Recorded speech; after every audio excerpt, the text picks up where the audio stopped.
con Gustavo Alegret. Con 167 votos a favor y 165 en contra, Pedro Sánchez consigue finalmente la presidencia del gobierno español. ¿Cómo será su gobierno? Tensión entre Estados Unidos e Irán golpea al mercado petrolero. Y analizamos el balance de la administración de Jair Bolsonaro en Brasil a un año de haber llegado al poder. Comienza Club de Prensa con Gustavo Alegret.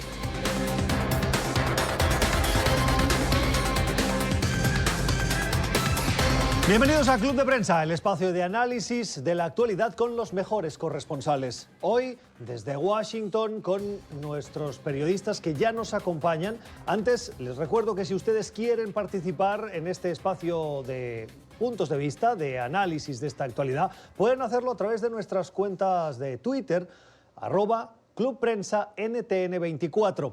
Y también seguir el programa, suscribirse al podcast en Apple y en Spotify. Club Prensa NTN24.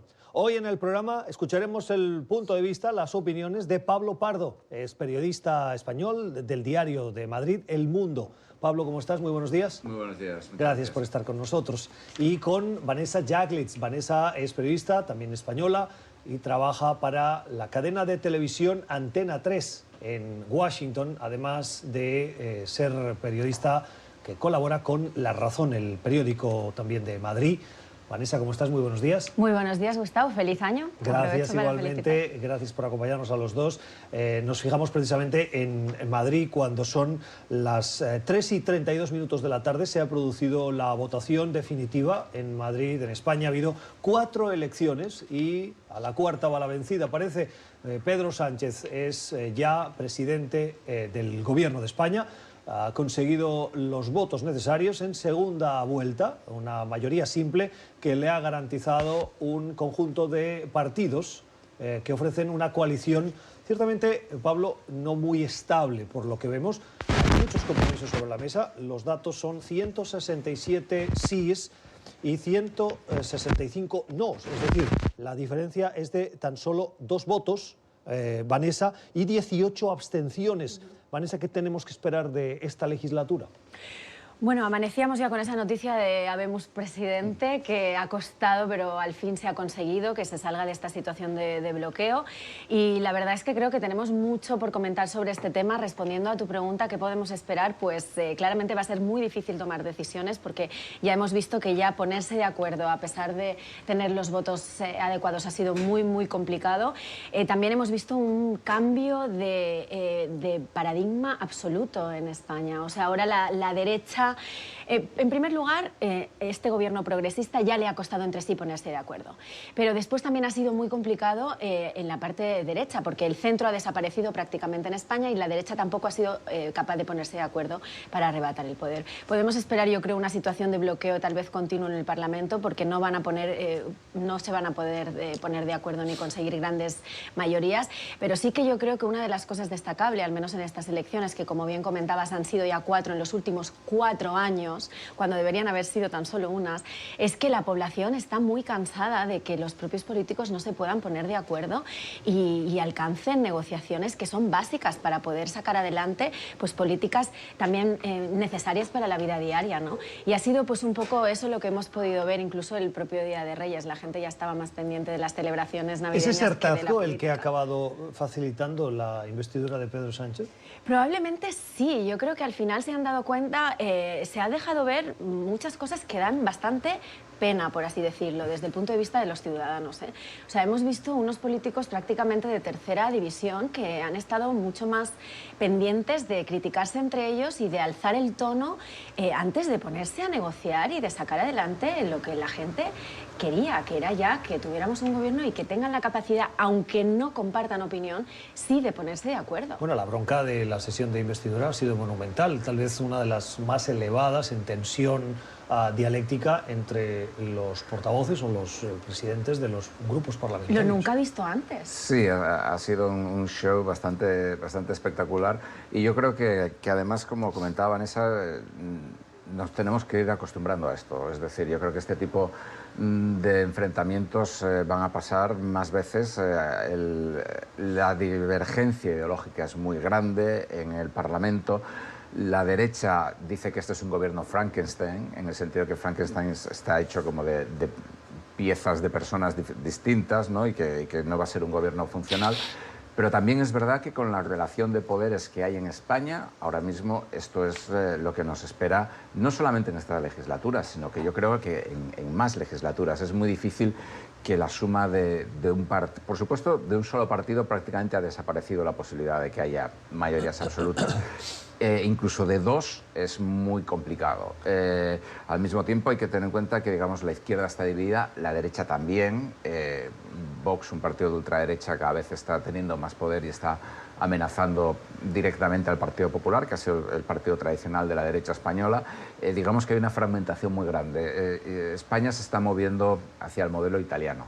Yo recuerdo hace como 3 o 4 años un expresidente español, Felipe González, comentaba aquí en una conferencia que dio en un think tank en Washington que España se iba a mover hacia el modelo italiano, pero la cuestión es que los italianos hoy se insultan y mañana negocian, mientras que los españoles tenemos más el sentido trágico de la vida, es decir, de hoy nos insultamos y no nos lo perdonamos nunca, ¿no? Precisamente eso es lo que está cambiando en el modelo de lo que vemos. Eso es lo que está cambiando, efectivamente, y yo creo que es importante que cambie, es decir, por mucho que a algunos les encienda, o sea, yo creo que es una cosa importante en una democracia que la gente se siente y desde posiciones completamente diferentes y antagónicas y enfrentadas estén dispuestos a tratar de llegar a un acuerdo, ¿no? Aunque luego se llamen lo que quieran. Y yo creo que eso es precisamente lo que se ha demostrado últimamente que no son capaces de alcanzar, en general hablamos, ¿no? Pero precisamente el diálogo es una de las cosas que se ha estado, pues, bueno, yo creo que echando más de menos en todos los sentidos. También lo hemos visto con el tema de Cataluña y con otras cosas importantes que han pasado recientemente. Y sin embargo, hemos visto que ha habido una tendencia bastante marcada por evitar ese diálogo, avalándose con la Constitución y con, quiero decir, pues con cosas que sí que nos unen a nivel tradicional.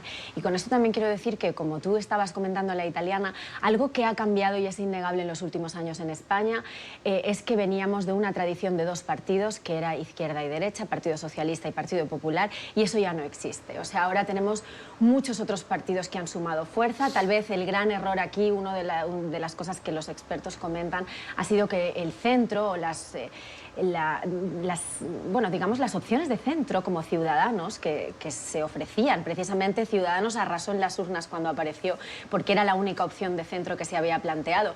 Y eso en la hora de la práctica han demostrado que no es verdad. Se han ido a la derecha y al final pues Vox ha acabado arrebatando todos esos votos. 53 diputados tiene ahora en el Congreso, y eso ha sido lo nunca antes visto en España, que un partido de ultraderecha también gane tanto poder, porque ha sumado fuerza tanto de los que se fugaban del Partido Popular como de Ciudadanos, ¿no? Tú mencionas, Vanessa, el tema catalán. El tema catalán marcó gran parte de la dialéctica, si se puede decir así, de la campaña electoral, Pablo, y estuvo, me atrevería a decir, omnipresente. Parecía que no había otro tema, no había pensiones, no había educación, no había infraestructuras, había tema catalán. En la agenda de todos los partidos. En la agenda además. de todos los partidos, de acuerdo, de acuerdo. En el debate de investidura, ¿el tema catalán ha estado tan presente como en la campaña?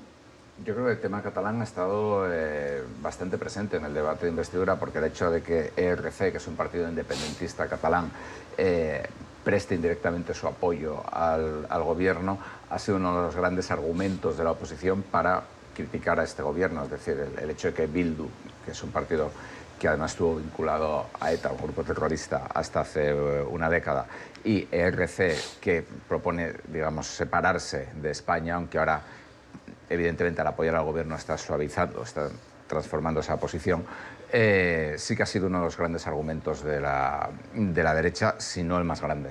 Apoya al gobierno con una abstención, recordamos, porque sí. En un principio sí le iba a apoyar, se había contemplado la posibilidad de un sí, pero se echaron atrás en esa decisión, probablemente porque el Partido Socialista no quiso arriesgarse a tener esa moneda de cambio por parte de la rama más independentista de Cataluña y recibir las críticas en el resto de España. Eso sí que ha dejado de manifiesto el catalanismo, no solo que ha abarcado la agenda de todos los partidos y también el protagonismo en todos los medios de comunicación, sino que además muchos de los partidos y de los políticos de primera línea lo han utilizado como arma arrojadiza entre ellos, ¿no? Y hemos visto, como decíamos antes, unas subidas de tono que yo creo que en muchos casos ha dado mucha tristeza desde el punto de vista de los ciudadanos, ¿no? Evidentemente ya como periodistas podríamos tener incluso otra opinión, pero se ha llegado a... no sé, es triste, ¿no? Yo creo que se ha llegado a... Yo creo que con eso que estamos viendo ahora mismo con ERC, yo creo que también abre una dinámica interesante en Cataluña, es decir, porque ha creado, o sea, ERC es uno de los partidos que forman la coalición de gobierno en Cataluña, y al PDeCAT, al otro gran partido que está en el gobierno en Cataluña, no le ha sentado nada bien el apoyo de ERC al gobierno de España, digamos. Y esto ha creado tensiones, incluso podría hacer que el PDeCAT convoque elecciones de nuevo en Cataluña, y esto puede ser también una dinámica interesante, es decir, saber si con esta decisión se va a producir, digamos, una escisión de algún tipo en el movimiento independentista catalán. Querría cerrar el tema de España precisamente con una mirada a América Latina. Muchos en América Latina ven el gobierno del Partido Socialista como un abrazo con Podemos. Y Podemos, en el imaginario, en las percepciones de muchos latinoamericanos, está muy vinculada al gobierno chavista, por la relación que tuvieron antaño y que hoy sigue manteniendo esa retórica, sobre todo por la afinidad ideológica en algunas cosas. Si bien no en todas, también hay que decirlo. Pero bueno, hay afinidad entre el chavismo y Podemos. ¿Cómo puede marcar la agenda internacional del Partido Socialista la presencia de Podemos, particularmente con América Latina, Pablo? Pues la verdad que es una de las grandes cuestiones que hay que saber, pero desde luego que sí que se van a producir al menos gestos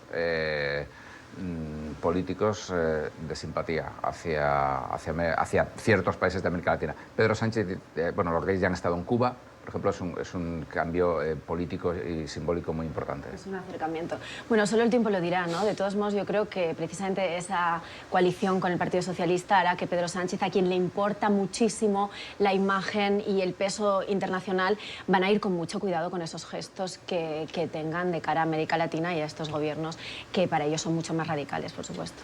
Son las 10:43 en Caracas. Se está produciendo una situación noticiosa de la cual dábamos cuenta en el programa anterior a este club de prensa, en el que Juan Guaidó, que es diputado de la Asamblea Nacional y presidente de esa Asamblea Nacional, elegido con una mayoría de votos en una anómala sesión que se produjo fuera del Parlamento porque la Guardia Nacional no le permitió entrar este pasado domingo para que se produjese lo que muchos consideran un golpe a la última institución democrática en Venezuela por parte del chavismo, que acabó con el resultado de la elección anómala de Luis Parra.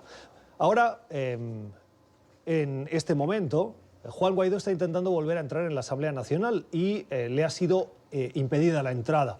Vamos a buscar la última hora en el terreno con Luis Gonzalo, que es periodista NTN24 en Caracas. Luis, adelante.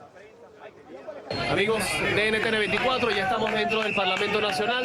A las afueras ya hay un piquete de la Policía Nacional Bolivariana y de la Guardia Nacional. Hermano, no me puede bloquear, no me puede bloquear el trabajo. Estamos diciendo. Se encuentra el parlamentario Juan Guaidó, presidente interino de Venezuela, llegando al Parlamento Nacional. Ya hay piquetes de la Policía y de la Guardia Nacional bloqueando. La Guardia Nacional los intenta retirar de todas maneras, pero seguimos llevando el reporte.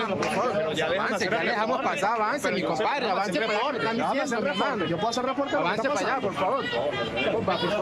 Seguimos llevando la información, a pesar de que están bloqueando que la prensa espere al presidente encargado de Venezuela, Juan Guaidó, al resto de los parlamentarios. Sorprendente lo que sucede, periodistas acosados por miembros de esa Guardia Nacional en esta última hora, una situación de la que tendrán más detalle en titulares de la hora, aquí en NTN24 y también en el informativo Meridiano. Vanessa, nos llama la atención esa interlocución o ese diálogo entre ese miembro de la prensa, nuestro compañero Luis Gonzalo, y ese oficial de la Guardia Nacional que forma parte de esa comitiva que vuelve a impedir la entrada a Juan Guaidó, que sigue reconocido y reforzado en las últimas horas por la comunidad internacional al reconocerle la presidencia de esa Asamblea Nacional y por lo tanto la presidencia interina de Venezuela. Sí y no, sí porque las imágenes hablan por sí mismas y porque pues es que sigan pasando estas cosas y sobre todo pues ya a cámara imaginemos lo que hay detrás que no vemos, ¿no? Pero no porque es la misma dinámica a la que venimos acostumbrándonos lamentablemente desde este último año, especialmente también después de que Estados Unidos apoyara fuertemente al gobierno y finalmente hemos visto que tampoco ha pasado nada. Entonces yo creo que la gran pregunta ahora es, y la gran incógnita, ¿qué va a pasar? ¿Qué más tiene que pasar para que haya un cambio en Venezuela, que es lo que la gente, que al final es lo único que importa, está reclamando desde hace tanto tiempo? ¿Qué puede pasar o qué tiene que pasar para que se pueda garantizar que haya una mínima democracia y unos derechos para todos los venezolanos? Esta es una situación en desarrollo. Juan Guaidó habla a esta hora, a las 10:47 de la mañana en Caracas, a los medios de comunicación. Nos conectamos con Caracas. Palabras de Juan Guaidó. Cualquier otra cosa es abonar en el terreno de la dictadura. Es importante para el mundo, porque yo sé que es difícil entender lo que pasa hoy en Venezuela. Cuando vemos a militares prohibiendo el paso a diputados, cuando vemos a colectivos armados paramilitares urbanos agrediendo a la prensa libre, no permitiendo entrar, no es la Guardia Nacional quien decide quién es diputado y quién no. Por esos maestros que hoy convocaron a paro y no volver a aulas hasta tener reivindicaciones, estamos con ustedes. Esa es la protesta que estamos dando aquí nosotros en su nombre, en el nombre de Venezuela, de nuestros hijos del futuro. Ahora les pido espacio para poder seguir. Bien. A pedirle a nuestro camarógrafo que continúe mostrándonos qué es lo que se vive a esta hora. Cuando Juan Guaidó, presidente interino, reconocido por más de 50 países en Venezuela, en Caracas, justo cuando ha vuelto a intentar por segunda vez el acceso a la Asamblea Nacional y le ha sido impedida con esas palabras, recordando lo obvio, si me permiten, Pablo, y es que no es la Guardia Nacional quien decide quién es diputado, sino el pueblo de Venezuela. Sí, pero en la práctica, es decir, Venezuela no es una democracia. Y bueno, esto es una situación en la que Venezuela lleva años y cada vez se refuerza más. Es decir, yo creo que claramente esperar que el régimen venezolano ceda en las urnas es una esperanza baldía. Por consiguiente, la situación va a seguir igual o peor. Es decir, oposición encarcelada, oposición expulsada de los órganos de dirección del país, poco importa el apoyo que tengan, y yo creo que hay que asumir que Venezuela es una especie de Cuba segunda parte, tal vez más suave porque todavía el gobierno venezolano no ha sido capaz de ejercer el control político total que tiene el de Cuba, pero estos son los hechos. Y nosotros se los contamos a medida que suceden en NTN 24. Vamos a la primera pausa en este club de prensa. Al volver, hablamos de la política estadounidense y de ese juicio político al presidente de Estados Unidos, Donald Trump, que tendría que comenzar si Nancy Pelosi envía las acusaciones votadas y aprobadas por la Cámara de Representantes. Hasta la fecha no lo ha hecho. Y además, hemos conocido en las últimas horas que alguien relevante que trabajó con Donald Trump estaría dispuesto a testificar aportando pruebas. Se lo contamos a la vuelta. Cuidado. Seguimos en Club de Prensa, el espacio de análisis, hoy con Pablo Pardo, periodista del Mundo, corresponsal aquí en Washington, y también la corresponsal de la cadena de televisión Antena 3, Vanessa Jacklitz, comentando la actualidad, una actualidad que pasa también por ese juicio político al presidente Donald Trump, que si bien no se habla tanto porque la actualidad internacional marca mucho la agenda, no la queremos perder de vista. En las últimas horas, quien fue asesor de seguridad nacional del presidente Trump, John Bolton, caído en desgracia por las discrepancias con el mandatario, particularmente con el tema de Venezuela y de Irlanda del Norte, y de Corea del Norte, John Bolton ha dicho que estaría dispuesto a acudir al Congreso, al Senado particularmente, como testigo si lo llaman en el juicio político a testificar, y ha dicho que aportaría pruebas. No se sabe de qué pruebas estaríamos hablando, pero sabemos que Bolton y Trump mantienen diferencias, particularmente por la toma de decisiones del mandatario estadounidense. Un Bolton que ahora pone presión a Mitch McConnell, que es el líder de los republicanos en la Cámara Alta, que tiene que impulsar ese juicio político porque él es republicano como McConnell, y McConnell ha dicho que este es una farsa, no es un juicio político, y que lo que quiere es darle trámite rápido para cerrarlo. Pero Bolton ahora se ofrece para participar. ¿Qué va a hacer McConnell y qué hace Bolton haciendo público que quiere testificar? Bueno, pues esa es la gran incógnita también, como decíamos, ¿no? Pero sin duda los republicanos van a evitar a toda costa que haya testigos que puedan comparecer y que pongan en aprietos al presidente Donald Trump, porque entre ellos el ex asesor de Seguridad Nacional John Bolton tiene mucha información de primera mano y de primera línea de muchos tejemanejes y decisiones que se han tomado entre bambalinas en los primeros 3 años de mandato del presidente Donald Trump. Creo que aquí es importante apuntar algo también. Hemos dejado de lado el tema del impeachment, que se podría convertir en un tema histórico de este mandato del presidente Donald Trump. Y cabe destacar aquí que, como muchos expertos vienen hablando desde que ha saltado todo el tema de Irán, realmente quien está marcando un poco esa agenda internacional y quitando la atención, desviándola de este tema tan importante del juicio político, es el propio presidente Donald Trump. Ha desatado desde el pasado 3 de enero todo este tema y esta crisis con Irán casi al borde de una guerra mundial, y ha sido para él una fantástica cortina de humo que hace por lo menos posponer el tema del juicio político hasta muy apretadas ya las elecciones, con unas primarias que están a la vuelta de la esquina y con un Partido Demócrata que estará mucho más centrado en conseguir un líder claro que pueda arrebatarle la presidencia que en apostarle todo a este juicio político, que probablemente con la mayoría de los republicanos en el Senado pues tampoco avanzaría. Sí, yo creo que es interesante lo de McConnell, lo de Bolton, porque Bolton hasta ahora ha jugado como dos barajas. Por un lado rompió con Trump, pero decía que necesitaba asesoramiento legal antes de testificar. Ahora de pronto, sin que nadie sepa muy bien, ha dicho que sí está dispuesto a testificar si se lo piden el Senado. El Senado está controlado por los republicanos. Esto pone en una posición complicada a Mitch McConnell, al presidente o al líder del Senado, pero al mismo tiempo Bolton ha dicho esto justo cuando, como comentaba Vanessa, toda la atención está centrada en Irán. Entonces es un juego un tanto extraño, es decir, políticamente pone presión en Bolton, pone presión en McConnell, justamente en un momento en el que además algunos senadores republicanos pues les gustaría tener a alguien testificando. Son senadores que... ¿Ya ha habido algún republicano que ha dicho estoy dispuesto, y sería interesante escuchar a Bolton? Sí. Y me parece apropiado que pueda decir lo que quiera decir. Sí, sobre todo porque tienen elecciones este año y lo tienen difícil o no lo tienen del todo claro para ganar, entonces les conviene un poco jugar a las dos barajas. Entonces es una situación un poco extraña, ¿no? Pero al final lo que va a acabar sucediendo, yo creo, es que, como comentabas tú, se va a juntar el impeachment con las primarias, con el discurso del Estado de la Unión, que creo que es el día después de la primera primaria, que es en Iowa, lo cual va a ser un batiburrillo tremendo de cosas. Y al mismo tiempo eso va a tener un impacto en las primarias, yo pienso, porque, por ejemplo, a Bernie Sanders, esto en principio yo pienso que esto le perjudicaría. Bernie Sanders es el candidato de la izquierda, es senador.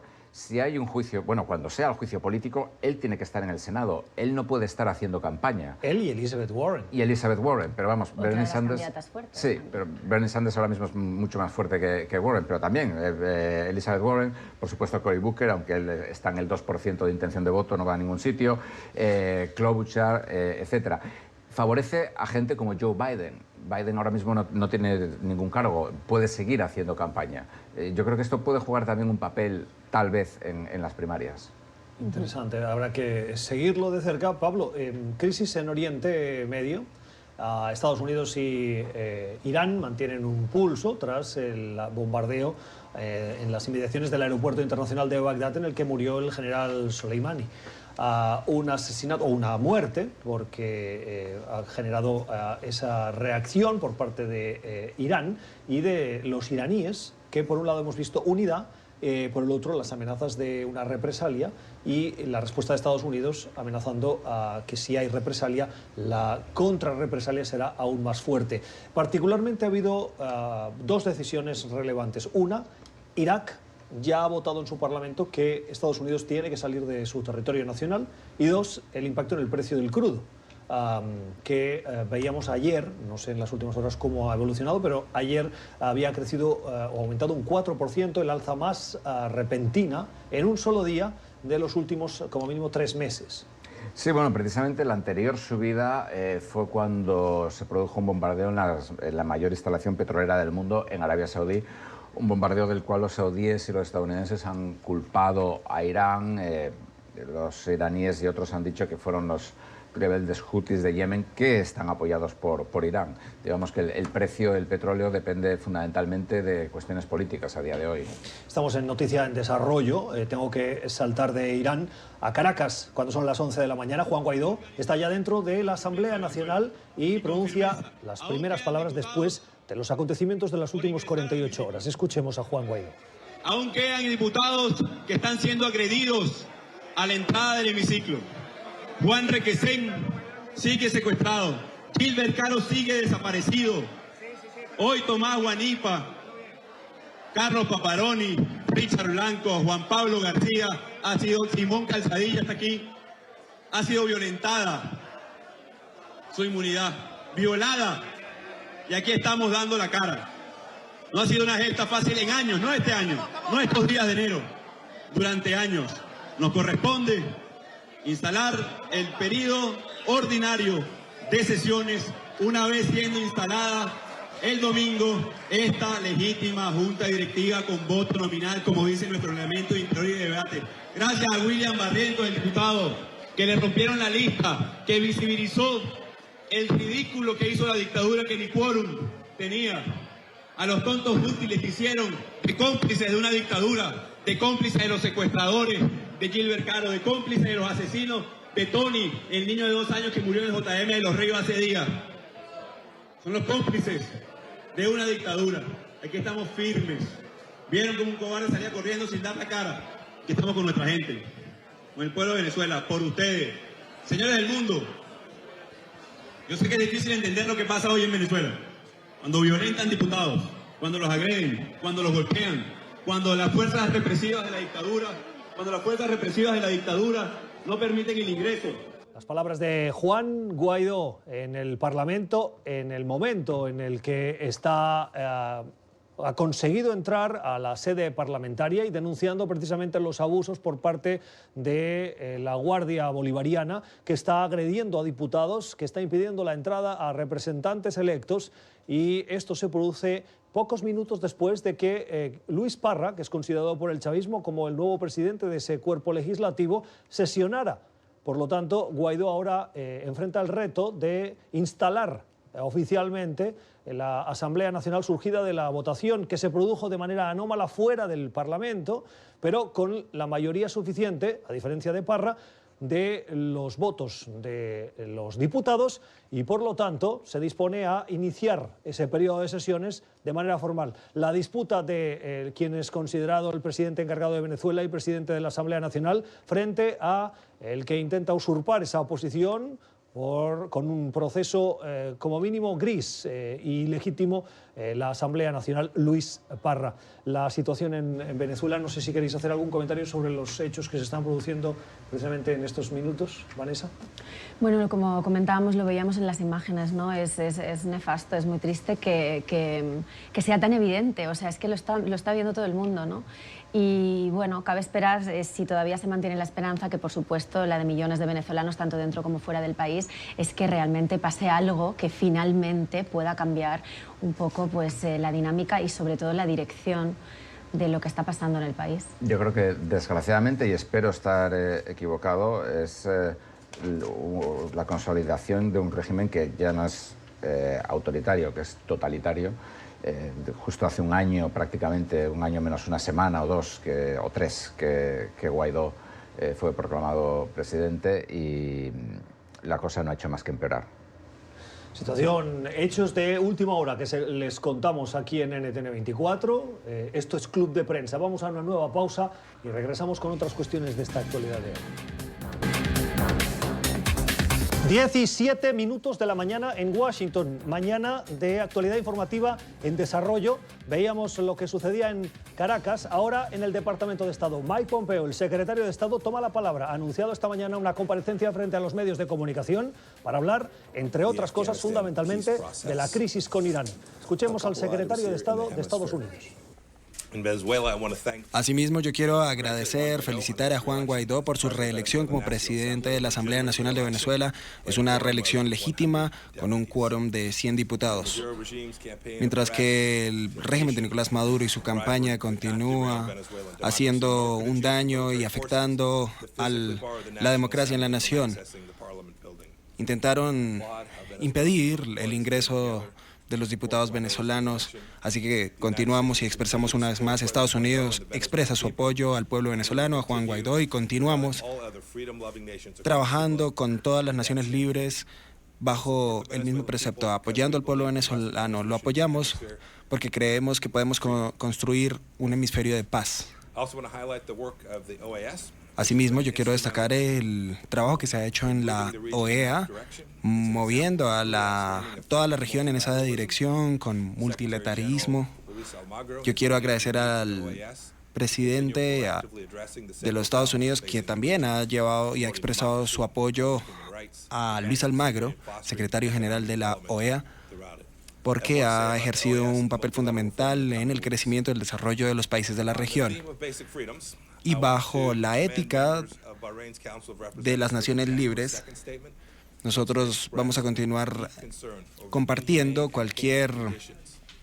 y condenando cualquier tipo de violación de derechos a lo largo de la región. Y esto lo hemos venido diciendo durante meses. 10 y 11 minutos de la mañana en Washington, en el Departamento de Estado, se está produciendo esta comparecencia del secretario de Estado. Diversas cuestiones ha abordado al inicio de su declaración, entre ellas las más relevantes. La denuncia del intento por parte del chavismo de usurpar la presidencia de la Asamblea Nacional y la denuncia del acoso a diputados. El aval a Juan Guaidó. La segunda, el aval también al secretario general de la Organización de Estados Americanos, Luis Almagro, que en la cuestión venezolana ha dicho ha sido un adalid, un defensor de la democracia y la libertad en las Américas y particularmente de la presión al régimen de Venezuela, y el anuncio de que Estados Unidos en la reelección próxima de Almagro votará, algo que se esperaba pero que acaba de confirmar de manera oficial, por la reelección de Almagro, a pesar de que hay otros candidatos. La tercera, la denuncia de la brutalidad de cómo el gobierno de China trata a la minoría yugur, la minoría musulmana en el país. Ha utilizado la palabra brutalidad.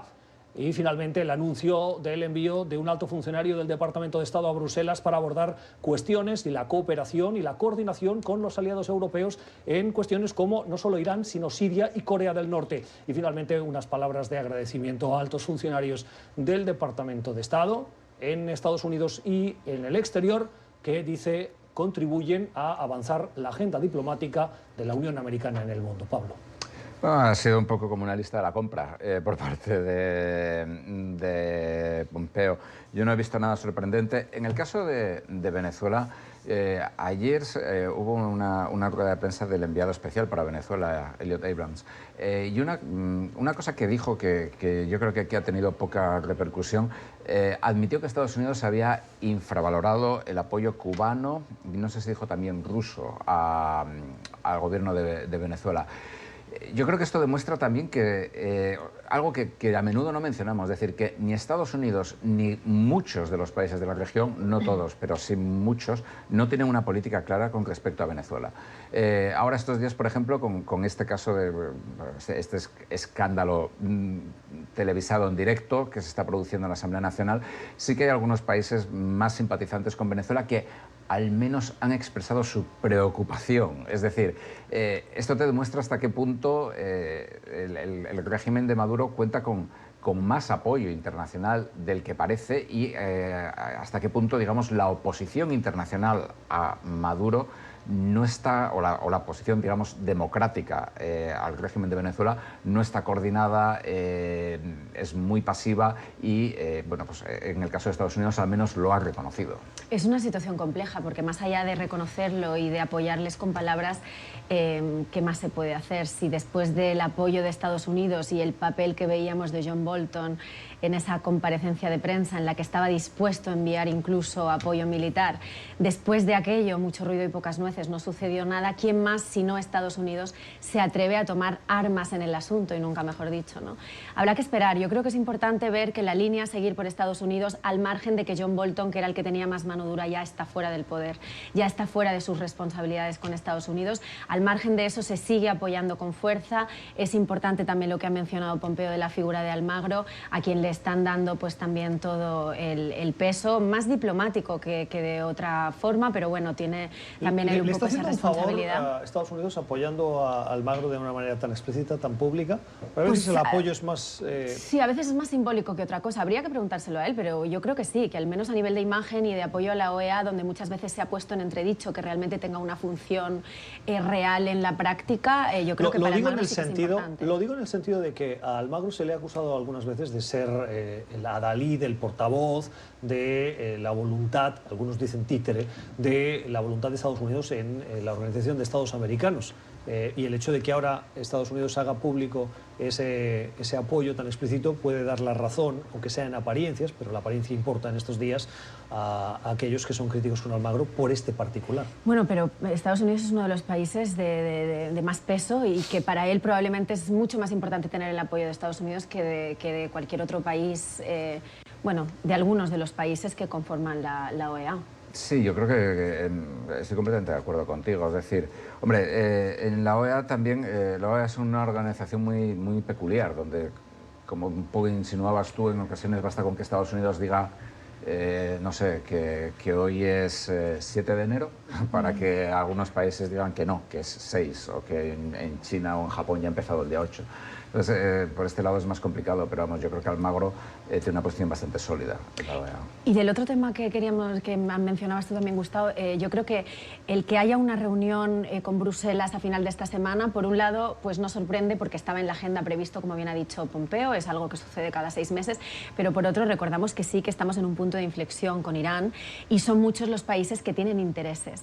Y aquí estamos hablando de una ruptura de un acuerdo de manera unilateral por el presidente Donald Trump, del pacto nuclear, pero hay otros países como China, como Rusia y la propia Unión Europea que están muy interesados en que continúe adelante y que están más preocupados también por las amenazas de un posible uso nuclear de esas armas. Y también, como lo veíamos en los últimos meses, Macron ha tratado de liderar un poco para tener ese liderazgo que va a perder después de la salida de Merkel en Alemania. Quiere reforzar a Francia en ese papel y ha sido frustrado para todos estos países la ruptura del acuerdo nuclear. Entonces es uno de los temas principales que va a estar sobre la mesa en la reunión de Pompeo. Yo creo que la Unión Europea tiene poco que hacer en la cuestión de Irán. Es decir, el poder del dólar es tremendo y los europeos no tienen ni mucha capacidad de presión en Irán, ni desde luego ninguna capacidad de presión en Estados Unidos. Creo que simplemente se trata un poco pues, de una reunión de rutina en la cual, lógicamente, se va a tratar la gran cuestión de esta semana, que es el asesinato o la muerte de Soleimani. Usted está sintonizando Club de Prensa, el espacio de análisis de NTN24 con los mejores corresponsales.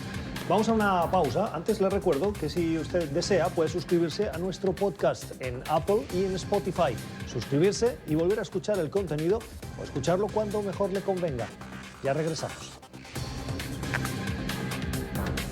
Noticia en desarrollo en Caracas, 11:23 de la mañana. La Guardia Nacional acosa no solo a legisladores que intentan entrar en la Asamblea Nacional. Luis Laya, corresponsal en Caracas, periodista permanente. ¿Qué más ha pasado? También ha habido incidentes, particularmente de la Guardia Bolivariana con los medios de comunicación. ¿Qué ha pasado?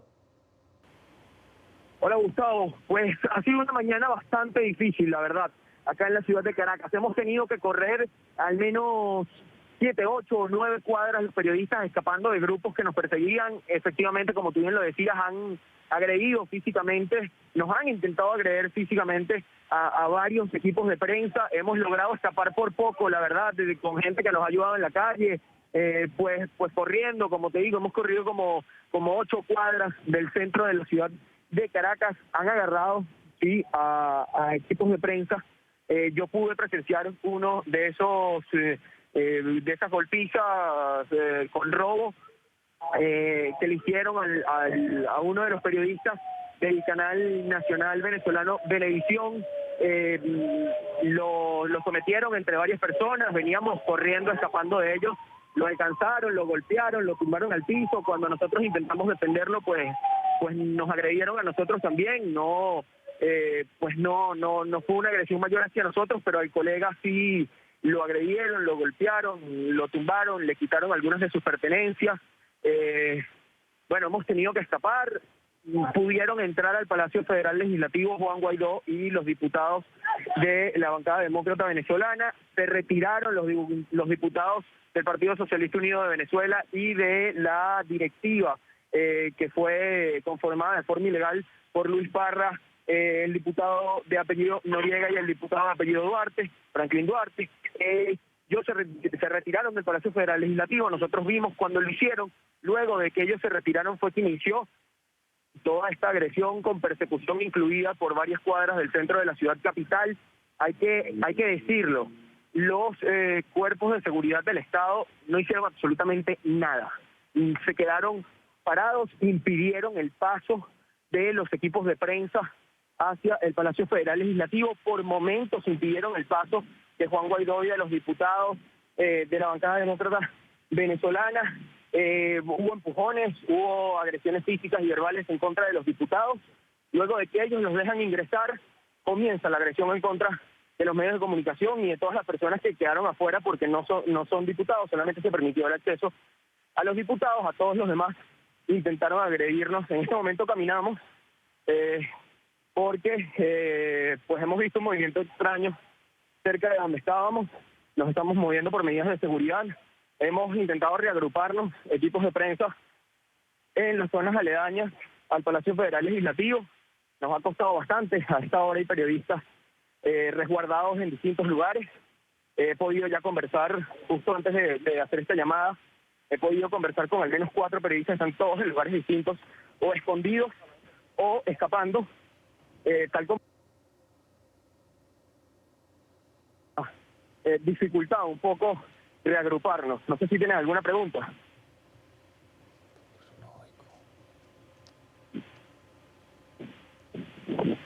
Luis,